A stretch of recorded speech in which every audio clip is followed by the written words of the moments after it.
안녕하세요. 교사 베이직 네 번째 시간입니다. 지난주에는 기독교 교육의 대상인 학생들이 어떠한 존재인지를 또 인지 발달, 심리 발달, 그리고 문화적 발달로 확인해 보았지요. 많은 분들이 이 강의를 들으시고 피드백을 주셨는데요. 특히 아이들의 발달 단계를 알고 나니 맡겨진 아이들에 대한 이해가 더 깊어졌다는 말씀들을 해주셨습니다. 사실 기독교 교육 교사가 된다는 것은 가르치는 내용을 얼마나 숙지하고 있느냐보다 가르쳐야 하는 대상을 얼마나 이해하고 있느냐, 또 그 대상을 얼마나 사랑할 수 있느냐가 더 중요한 문제겠죠. 그래서 오늘은 실제적으로 아이들을 가르치고 반을 목양하는 방법에 대해서 이야기를 나누는 것으로 교사 베이직의 마지막 시간을 장식하고자 합니다. 그러면 우리 주제 찬양인 우리 오늘 눈물로 찬양을 하고 강의를 시작하겠습니다.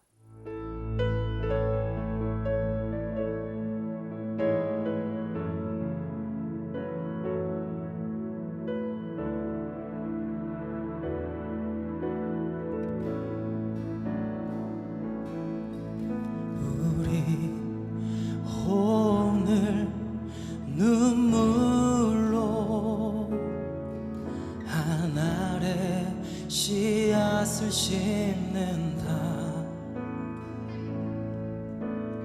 꿈꿀 수 없어 무너진 가슴에 저들의 푸른 꿈 다시 돋아나도록 우리 함께 땀 흘려 의 길을 만든다. 매일로 가는 길을 찾지 못했던 저들 노래하며 달려갈 그 길. 그날에 우리 모리라 새벽이 같은 저들 일어나 뜨거운 가슴 사랑의 손으로 일단 치유하며 행진할 때 오래 황폐하였던 이 땅 어디서나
자, 오늘은 효과적인 밤 목회라는 제목으로 강의를 진행하려고 하는데요. 먼저 땡땡, 추상적이지만 가장 확실한 방법이라는 글귀가 있습니다. 여기 이 땡땡에 들어가는 단어가 뭘까요? 바로 사랑입니다. 여러분, 사랑이 뭐죠? 그 사랑을 한마디로 정의할 수 있을까요? 정말 철학적이고 추상적인 질문입니다. 사랑이 뭘까? 저는 이 사랑을 정의할 때 사랑은 아는 것이라고 정의하고 싶습니다. 성경이 쓰여진 히브리어, 헬라어에는 이 아는 것이라는 뜻의 단어들이 참 많은데요. 라, 야다, 기노스코, 아니스타노마이, 도케오 같은 단어들이 있습니다. 그 중에서 우리가 오늘 주목해야 할 단어는 바로 야다라는 단어예요. 우리 호세아서 6장 6절 말씀을 한번 읽어보겠습니다.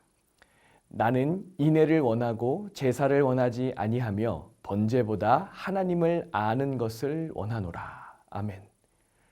또 호세아 6장 3절 말씀을 읽어볼까요? 그러므로 우리가 여호와를 알자. 힘써 여호와를 알자. 아멘.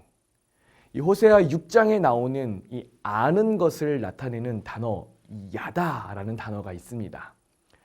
구약 성경에는 이 안다라는 뜻으로 대부분 이 야다라는 단어를 쓰는데요. 특이한 것은 이 야다가 전혀 다르게 번역되는 경우가 있다는 거예요. 우리 창세기 4장 1절 말씀을 읽어보겠습니다. 시작. 아담이 아내 그 하와와 동침하매 하와가 잉태하여 가인을 낳고 이르되 내가 여호와로 말미암아 등남하였다 하니라. 아멘. 여기서 이 야다, 안다라고 이렇게 안다라는 뜻을 갖고 있는 이 야다가 번역된 단어가 하나 있는데요. 뭘까요? 바로 동침입니다. 남녀가 함께 잠자리를 가졌다라는 의미죠. 근데 참 특이하죠. 어떨 때는 안다라는 단어가 지금에선 동침이라는 의미로 사용이 됐어요. 이것은 히브리어 야다가 존재와 존재가 서로 깊은 내적인 교감을 이룬다라는 뜻을 갖고 있기 때문이에요. 즉, 이 야다라는 단어가 단순히 잠자리를 가졌다라는 의미가 아니라 아담과 하와가 정서적으로 또 지적으로 깊이 교감했다라는 의미가 됩니다. 좀 다른 이야기지만 인간이 가정을 이루고 자녀를 출산하는 과정이 이 본능적이고 육체적인 영역이 아닌 바로 이 영적이고 정서적인 깊은 교감의 세계이고 그 과정이 있은 후에 자녀를 낳고 기르는 것이 성경적 가정의 기초라고 할 수가 있는 것이지요. 바로 이 야다라는 단어에 담겨진 의미입니다. 어쨌든 하나님께서는 호세아를 통해서 제사를 드리는 것보다 하나님을 아는 것을 더 원하신다라고 말씀하시며 이 야다라는 단어를 주셨는데요. 하나님께서 원하시는 것은 형식적인 예배, 제사의 행위가 아니라 하나님을 깊이 경험하고 그분을 알고자 노력하는 마음이라는 것이에요. 그리고 신약 성경에서 이 야다가 기노스코라는 단어로 이제 번역이 돼서 쓰여지는데요. 요한복음 17장 3절 말씀을 읽어보겠습니다. 시작. 영생은 곧 유일하신 참 하나님과 그의 보내신 자 예수 그리스도를 아는 것이니이다. 아멘. 또 고린도전서 8장 3절 말씀을 읽어보죠. 시작. 또 누구든지 하나님을 사랑하면 그 사람은 하나님도 알아주시느니라. 아멘. 여기서 안다라고 번역이 된 단어 기노스코인데요. 바로 히브리어의 야다와 같은 뜻을 가지고 있어요. 자, 우리는 이 야다라는 단어 그리고 기노스코라는 단어의 뜻을 통해서 누군가를 안다라는 것은 단순히 그냥 정보와 지식을 아는 것 이상으로 그 대상과 깊은 교감을 하고 내적으로, 영적으로 교류가 있어야지 그것이 진정한 알미다라는 것을 확인했지요. 자, 그러면 이 아는 것을 하나님에게 한번 적용해 보겠습니다. 우리가 하나님을 안다라고 했을 때 하나님에 대해서 아는 것과 하나님을 아는 것에 차이가 생깁니다. 자, 하나님에 대해서 아는 것, 그것은요, 단순한 정보를 아는 거예요. 하나님 혹은 성경에 대한 단순한 정보지요. 성경을 지식적으로 습득하는 거예요. 하나님이 태초에 천지를 창조하셨다. 하나님이 아브라함을 선택하셨다. 하나님이 이스라엘을 출애굽시키셨다. 불순종한 이스라엘이 멸망당했다. 하나님이 예수 그리스도를 이 땅에 보내셨다. 마지막 날이 오면 모든 사람들은 심판을 받게 된다. 하나님께서는 우리를 천국으로 초대하신다. 자, 성경에 나와 있는 단순한 정보를, 지식을 우리는 획득을 했습니다. 하나님에 대해서, 성경에 대해서 안 것이지요. 하지만 하나님을 아는 것은 공부해서 하는 것이 아니라 하나님과 깊은 사귐을 통해서 알게 되는 거예요. 하나님께서 죄인인 나를 변화시키셨다. 하나님께서 나에게 아름다운 자연과 공기와 삶을 허락하셨다. 하나님은 내가 바른 길을 가게 하시기 위해 나의 삶을 인도하고 계신다. 예수님의 십자가는 내게 소망이다. 성령은 따뜻하다. 모두 하나님을 경험하고 나서야 고백할 수 있는 말들이죠. 그래서 신앙이라는 것은 공부해서 알게 되는 것이 아니라 경험을 통해 고백되는 것이 바로 신앙입니다. 자, 하나님에 대해서 아는 것과 하나님을 아는 것, 어떤 차이가 있는 줄 아시겠나요? 그런데요, 이 기독교 교육은 진정한 알을 추구합니다. 무슨 말이냐 하면 우리가 하나님을 경험적으로 아는 것처럼 기독교 교육도 경험적인 알을 추구해야 한다라는 말이에요. 즉, 단순한 정보를 습득하고 획득하는 것이 기독교 교육이 추구하는 알이 아니라 경험하고 느끼고 체험하는 것이 기독교 교육에서 추구하는 알미다라는 거예요. 때문에 기독교 교육 교사는 맡겨진 학생들을 목양해야 할 때 그 학생들에 대해서 단순한 정보만을 획득해서 가르치는 수준에 머물지 않고 그 학생들을 경험하고 그 학생들을 느끼고 그 학생들의 삶에 깊이 들어가서 진정한 알을 추구하는 것이 바로 기독교 교육의 교사라는 거예요. 세상의 학원, 세상의 학교 선생님들도요, 돈을 내고 수업을 듣는 학생들에 대해서 적당히 알고 넘어가지 않습니다. 신상 기록, 학부모 면담, 생활 지도, 개인 면담 등을 통해서 학생과 깊은 관계를 맺어요. 그런데 우리 교회 학교 기독교 교육 교사들은요, 그렇게 하면 안 된다라고 생각해요.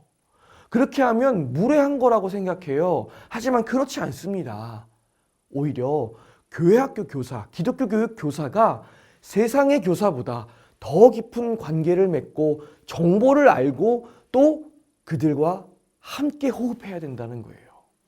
왜냐하면 그래야 학생들의 영혼을 변화시킬 수 있기 때문입니다. 지식적으로 부족한 것은 그 지식을 채워주면 그만이에요.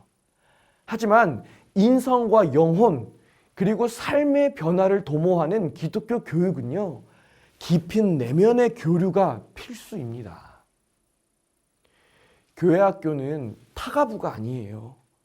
주일 어른 예배 시간에 본당에 아이들이 있으면 집중하지 못하고 떠들고 예배에 방해가 되기 때문에 어른들과 아이들을 분리해서 아이들을 잠시 맡아주는 곳, 그것이 교회 학교가 아니라는 말입니다. 교회 학교에서는요, 기독교 교육, 진정한 알미 펼쳐지는 곳, 그것이 바로 교회 학교예요. 그래서 기독교 교육 교사는 내가 학생들을 얼마나 아는지에 대해서 자기 점검이 필요합니다.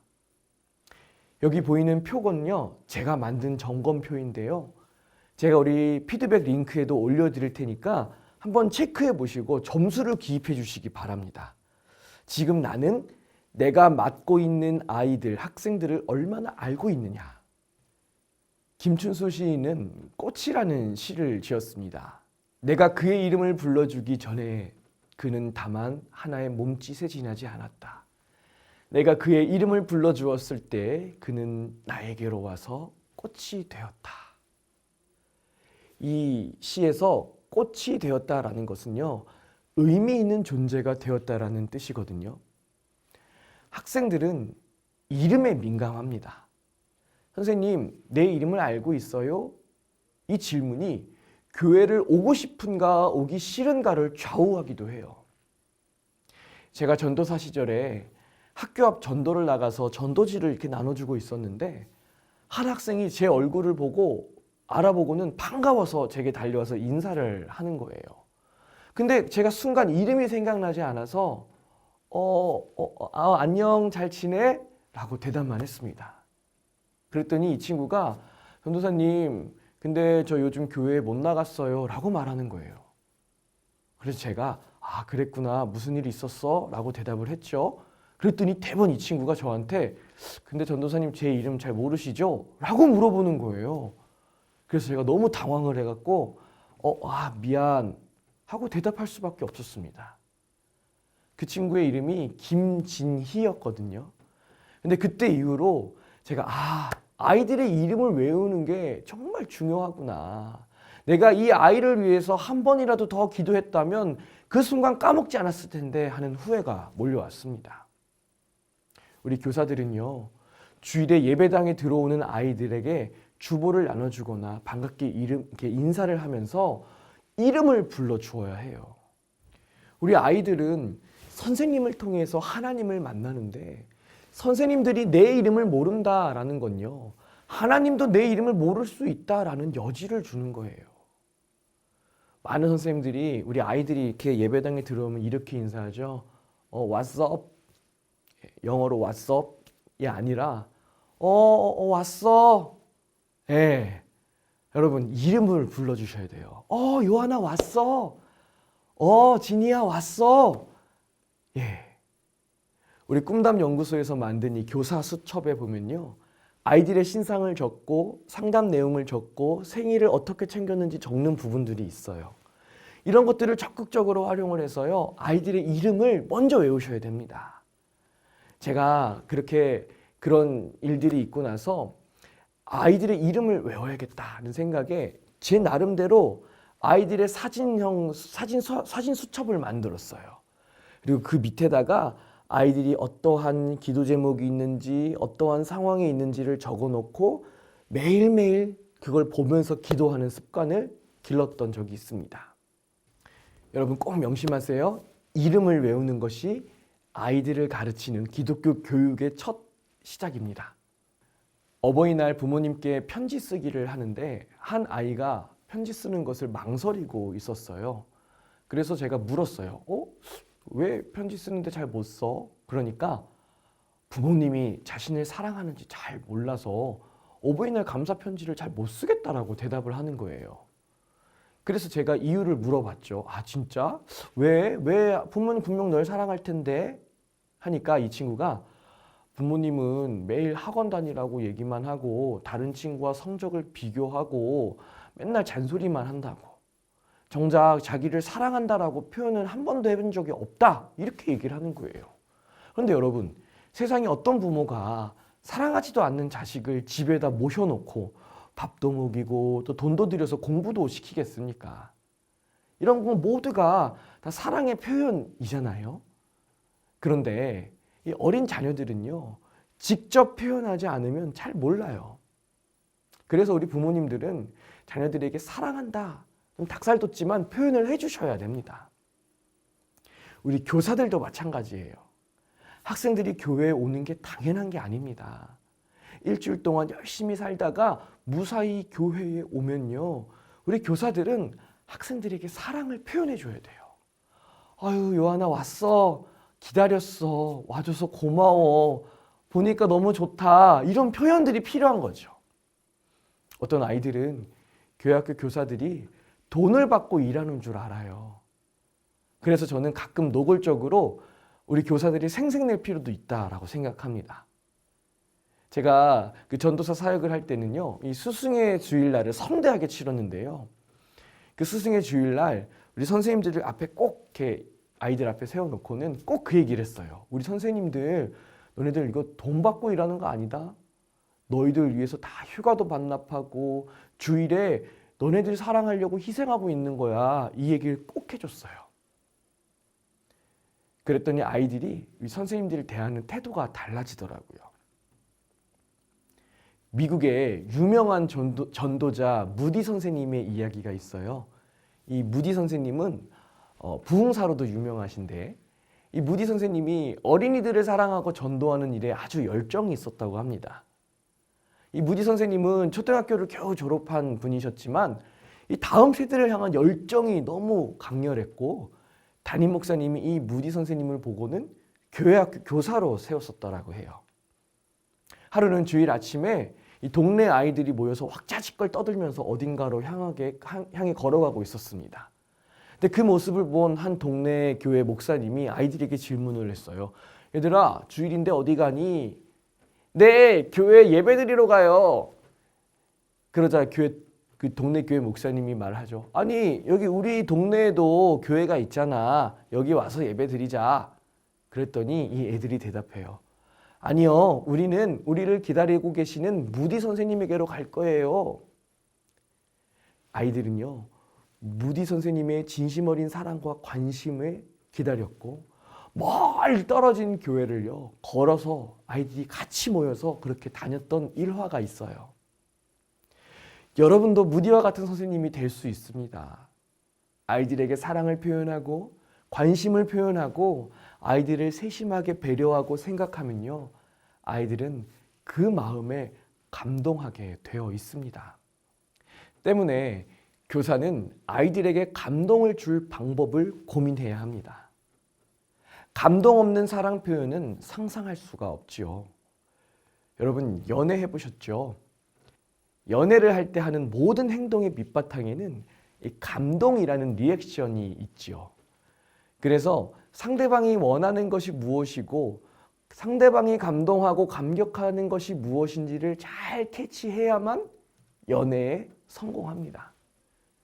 이 책만 보면 골이 띵하고 잠이 오는 사람에게 좋은 책이라면서 책 선물을 계속 해주거나, 시끄러운 공간을 싫어하는 사람에게 놀이공원이나 마트, 야시장 같은 곳을 데이트 코스로 정하는 것만큼 어리석은 일이 없지요.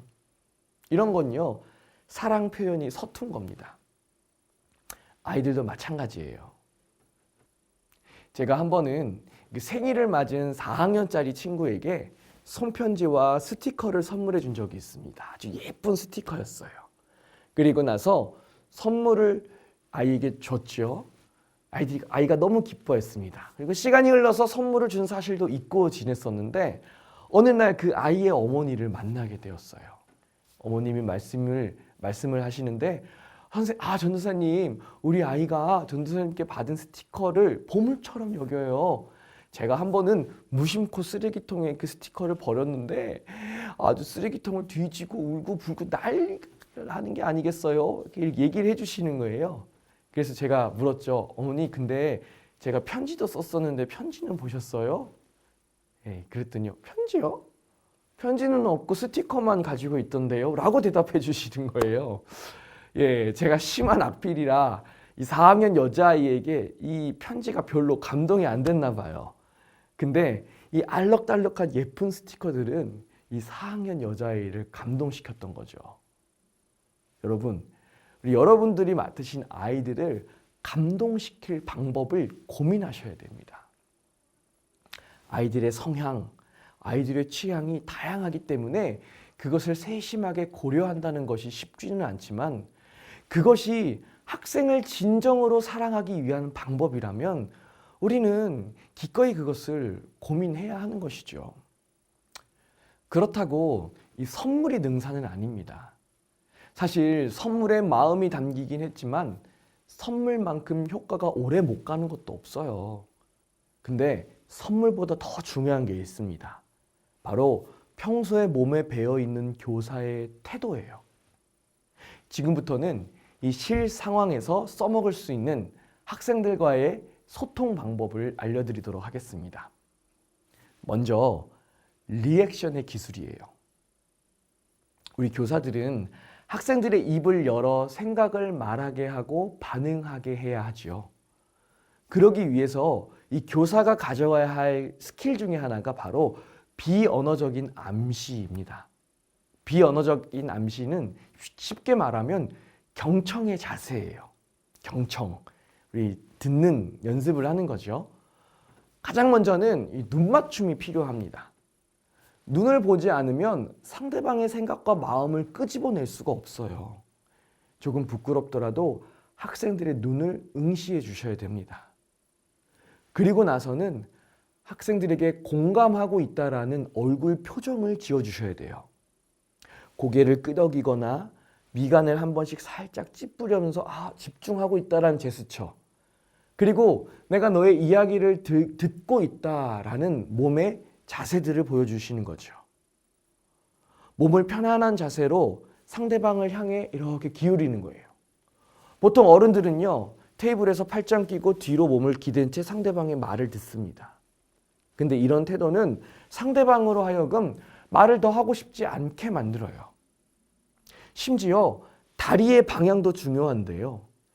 행동 심리학에서는요, 사람이 대화를 할 때 몸을 출입구 쪽으로 돌려서 이야기를 듣거나 다리를 꼬았는데 꼬은 다리의 방향이 출입구를 향해 있으면 그 사람은 지금 빨리 밖으로 나가고 싶어 하는 심리가 있다라고 해석해요. 또 가방에 손을 올려놓고 있거나 시계를 테이블 위에 놓고 힐끔힐끔 본다. 혹은 핸드폰을 만지작 거린다. 이런 모든 행동이 대화를 이어가지 못하게 하는 행동들이라는 거죠. 학생들의 이야기를 들으시려면 거리를 가깝게 유지하고 귀를 기울이시고 적절한 리액션을 하는 것이 필요합니다. 그러면 우리 아이들은요, 신나게 자기 얘기를 하게 되는 거예요. 이렇게 비언어적 암시를 보이면요, 다음에 필요한 건 언어적 암시입니다. 지금 내가 너의 이야기를 듣고 있다는 표현을 적절한 타이밍에 하는 거예요. 아 진짜? 대박. 야, 네가 그랬다고? 이런 추임새를 넣는 겁니다. 그리고 중간중간 간단한 요약이 필요해요. 잠깐만. 지금 너가 이야기하는 건 간단한 요약이 필요하다는 거지, 맞지? 이렇게 앞선 이야기를 한번 정리하는 것이 필요합니다. 그런데 이런 언어적인 암시가 너무 과하면요, 상대방도 불쾌할 수 있거든요.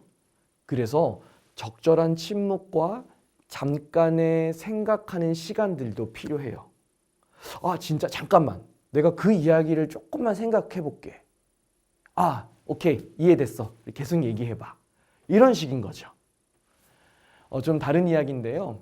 제가 아이를 키우면서 이 리액션이 중요하다는 이야기를 듣고는 우리 이제 한 5살, 6살, 7살 정도 됐을 때 이 아들에게 리액션을 막 해줬어요. 그렇구나. 그렇구나. 그런데 저도 모르게 이 리액션이 좀 기계적이었던 것 같아요. 아들이 한 6살인가 7살쯤 되었을 때 제가 그렇구나 하니까 이 녀석이 아빠!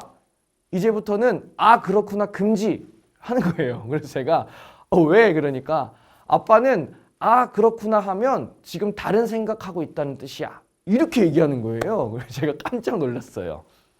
기계적으로 리액션 하는 것도 이게 역효과구나 라는 거 알게 됐고, 제가 그때부터는 그렇구나를 금지했습니다. 이렇게 비언어적인 암시와 언어적인 암시를 적절히 활용하면서 학생들의 이야기를 경청해 주면요, 아이들은 교사를 신뢰하게 됩니다. 그런데 이럴 때 유의해야 할 것이 하나 있어요. 경청을 하면서 학생들의 이야기를 들으면서 교사가 섣부른 판단을 해서는 안 된다는 거죠. 학생들은 자신들의 고민을 선생님들에게 털어놓을 때 어떤 결정을 해달라고 털어내는 게 아닙니다. 아이들이 원하는 것은요, 1차적으로 공감이에요. 결정과 판단은 아이들이 스스로 할 수 있도록 해야 합니다. 그런데 우리 어른들은 그걸 못 참아요. 아이들이 고민을 얘기 듣다가 야, 너 그럴 때는 이렇게 해야지 라고 말을 해버려요. 한 학생이 중간고사가 끝나고 선생님에게 오죠. 선생님, 이번 중간고사 너무 힘들었어요. 시험 없는 세상에서 살고 싶어요. 이렇게 얘기하는데요. 선생님이 대답합니다. 1번, 야, 세상에 시험이 없으면 어떻게 성장하니? 다 과정이야. 라떼는 말이야. 자, 2번, 야, 너 진짜 힘들었겠다. 선생님도 시험 정말 싫었는데 야, 그래도 어떻게 또 끝이 나네. 너도 끝났잖아. 고생했어.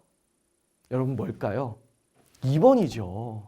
아이들은요, 감정에 공감해 주기를 원합니다. 아이들에 대한 상황 판단과 결정은 아이들 스스로가 이미 답을 갖고 있어요. 그러니까 우리는 들어주는 거죠. 자, 이렇게 언어적으로 또 비언어적으로 학생들과 소통할 준비가 되었다면 이제 여기에 한 가지 더 필요한 것이 있는데요. 바로 아이들과 눈높이를 맞추라는 거예요. 우리 학습지 중에 눈높이 교육이라는 학습지도 있지요. 학생들의 관심사에 교사도 학생들의 관심사를 교사도 관심 가져야 한다는 거예요. 여러분, 우리 아이들이 요즘 좋아하는 관심사가 뭘까요? 아이들이 좋아하는 웹툰, 애니메이션, 유튜브, 장난감, 게임, 연예인, 다양한 분야에서 아이들이 관심을 갖고 있죠. 요즘 인기 있는 웹툰이 뭔지, 요즘 아이들이 좋아하는 애니메이션은 뭔지, 요즘 유명한 유튜버는 누군지, 요즘 유행하는 장난감은 뭔지, 게임, 연예인 이런 것들은요, 아이들의 삶과 떼어놓을 수가 없는 것들이에요. 그래서 우리 교사들은 그런 것들이 뭐 어떤 것이 있는지 관심 갖고 혹은 관심 있는 척이라도 해야 된다는 거죠. 우리 아이들이 좋아하는 게임 중에 롤이라는 게임이 있죠. 우리 중고등학생 아이들은요, 이 롤이라는 게임에서 이 등급을 뜻하는 티어가 뭔지가 정말 중요합니다. 브론즈, 실버, 골드, 플래티넘, 마스터 이런 이 등급들이 있는데요. 보통 골드 정도면 아주 실력이 있는 사람들이지요. 선생님들이요, 애들에게 요한아, 너 롤 티어가 뭐야? 라고 이렇게 질문을 하잖아요. 그럼 우리 아이들이요, 마음이 확 열려요. 혹은 요한아, 너 월요일에는 무슨 웹툰 봐? 선생님은 월요일에 윈드 브레이커 본다?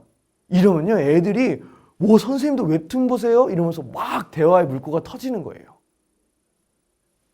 혹은 이 초등학교 저학년 친구들 있잖아요. 그 친구들에게 야, 요한아, 너 신비 아파트 새로운 시즌 시작했다는데 알아?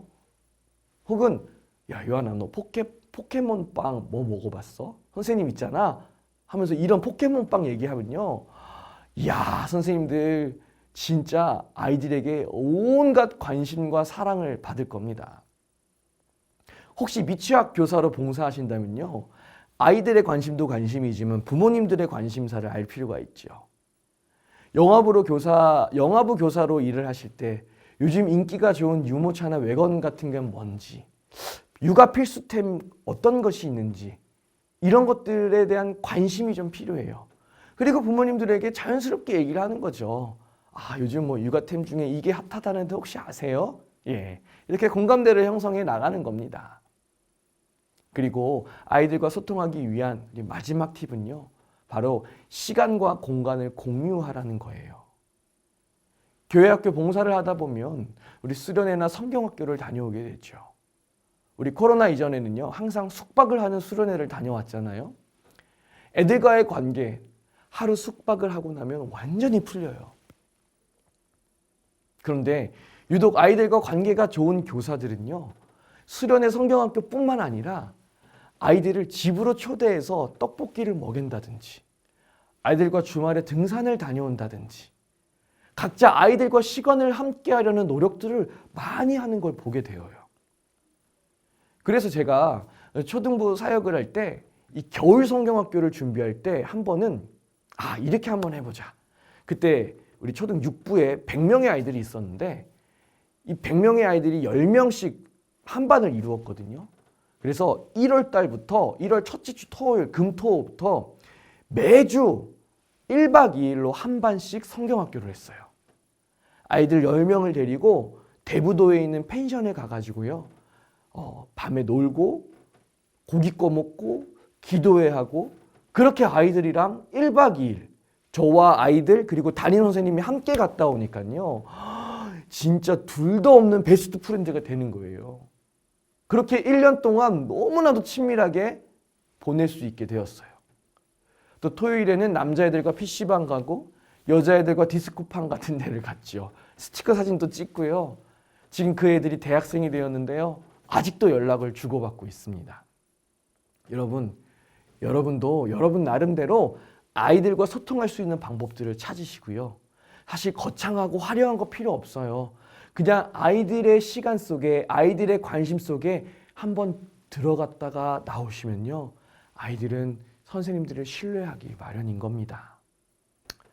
자, 이렇게 현실적인 노력들을 통해서 맡겨진 아이들과 잘 소통한다면 분명히 열매가 있을 겁니다. 그런데 사실 이런 노력들은 아이들의 관심을 끌고 아이들과 친밀해지는 효과가 있지만 이것으로 끝나서는 안 됩니다. 여러분, 우리가 이런 효과적인 노력들을 하는 건요, 단순히 친교의 목적으로 아이들을 가르치고 있지 않고 아이들에게 우리가 준비한 그 이후에 어떠한 의미를 전달해 주기 위해서거든요. 그것이 무엇이죠? 바로 복음입니다. 여러분, 우리가 기독교 교육 교사예요. 기독교 교육 교사가 반목회를 잘 하려는 노력, 그 이유가 뭐죠? 바로 복음을 잘 전달하기 위해서입니다. 자, 우리 기독교 교육 교사가 필요한 3가지. 첫 번째는요, 중보 기도는 선택이 아니라 필수라는 겁니다. 지난 강의 때도 말씀드렸지만 세상 교육의 교사는요, 교사로서 능력을 인정받아야 교사가 될 수가 있습니다. 임용고시를 친다든지 어떤 자격이 있어야만 교사가 될 수 있지요. 하지만 기독교 교육 교사는요, 반대로 능력이 없음을 인정받아야 교사가 될 수 있습니다. 무슨 말이냐면요, 기독교 교육 교사는 하나님 앞에서 겸손하게 기도할 줄 아는 사람, 하나님, 저는 부족합니다. 저는 능력이 없습니다. 하나님께서 도와주셔야만 이 아이들을 가르치고 사랑할 수 있습니다. 라고 기도하는 교사만이 기독교 교육 교사가 될 수 있다는 거예요. 성령님이 함께하는 교사, 성령의 감동으로 아이들을 양육하는 교사가 아이들의 삶을 바꿀 수가 있습니다. 아이들에게 기도 제목을 받고 그 기도 제목을 위해 기도하고 아이들의 개인사와 가정 환경과 형편과 또 부모님의 사정을 알고 그것으로 하나님 앞에 무릎 꿇고 기도하는 교사가 되어야 합니다. 목욕탕에 가면 이런 문구가 있지요. 카운터에 맡기지 않은 귀중품은 책임지지 않습니다. 네, 여러분, 하나님께 맡기지 않은 영혼은 하나님께서 책임지실 수가 없어요. 기도하는 교사가 되셔야 됩니다. 두 번째는 복음을 가르치는 교사가 되어야 해요. 너무 당연한 얘기죠. 여러분, 복음이 무엇이죠? 기쁜 소식입니다. 예수 그리스도께서 나의 죄를 대신해서 십자가에서 죽으셨고 나는 예수 그리스도로 인하여 새 생명을 얻었다. 이 소식이 바로 복음입니다. 기독교 교육 교사의 모든 노력은 이 복음을 전하기 위한 과정과 수단이 되어야 돼요. 그런데 이 복음은 뒷전으로 하고 비본질적인 것, 아이들의 관심을 끌기 위한 노력만 한다면 아이들의 영혼을 변화시키기는 기대할 수가 없습니다. 교사는 나의 행동, 나의 생각, 나의 말투 모든 것에 복음이 전해져야 모든 것이 복음이 전해지는 통로다라는 것을 기억하고 아이들을 대해야 해요. 제가 항상 하는 얘기가 있는데요.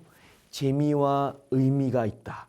신앙교육은 재미와 의미 모두를 전해야 한다. 아이들의 관심을 끌기 위해서 노력하는 것이 이 재미의 영역이라면 진리를 전하고 복음을 전하는 것이 의미입니다. 재미와 의미를 모두 전하기 위해서 부단히 노력해야 해요. 그것이 우리 기독교 교육 교사들이 해야 할 일입니다. 그리고 세 번째는요. 우리 기독교 교육 교사, 진정한 알 추구하는 교사는요. 양적 성장을 기대도 하지 말아야 해요. 우리가 교사로 섬기면서 반 아이들이 늘어나는 것은 우리를 기분 좋게 하는 일일 것입니다. 하지만 반목회에서 양적 성장을 기대하는 순간부터 우리 학생들은요, 그 성장을 위한 도구로 전락해 버려요. 이것은 목회자인 저에게도 해당되는 일이지요. 양적 부흥을 기대하는 교사들의 특징은요, 우리 반이 다른 반보다 더 많이 출석해. 내가 다른 교사들보다 반목회를 더 잘하는 거지 하고 으쓱하는 우월감에 사로잡힌다는 겁니다. 그러면 그 반은 하나님이 주인인 반이 아니라 그 교사가 주인인 반이 되어버려요. 양적 성장을 기대하지 마시고요. 영적 성숙을 기대하셔야 됩니다.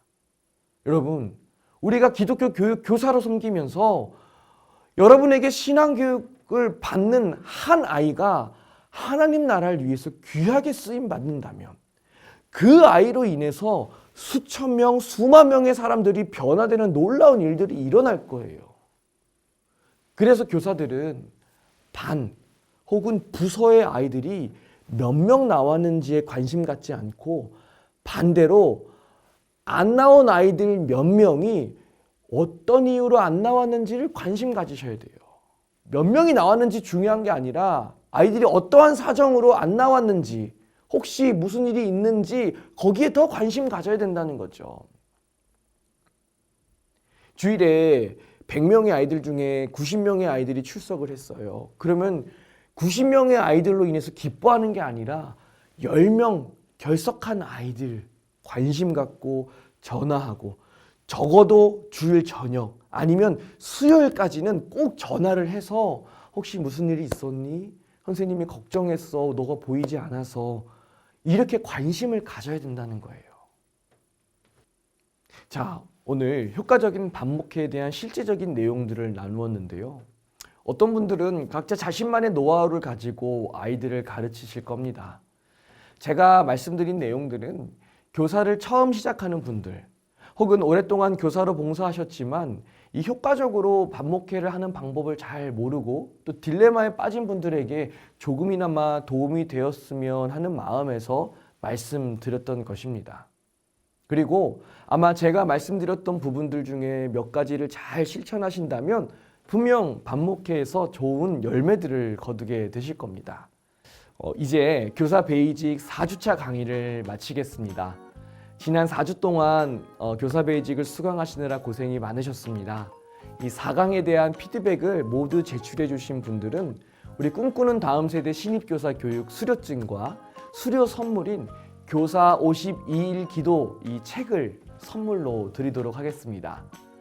여러분, 부디 이 4주 동안에 배운 내용을 가지고 우리 기독교 교육 현장에서 우리 아이들을 열심히 가르치시고 또 사랑하실 수 있게 되기를 바랍니다.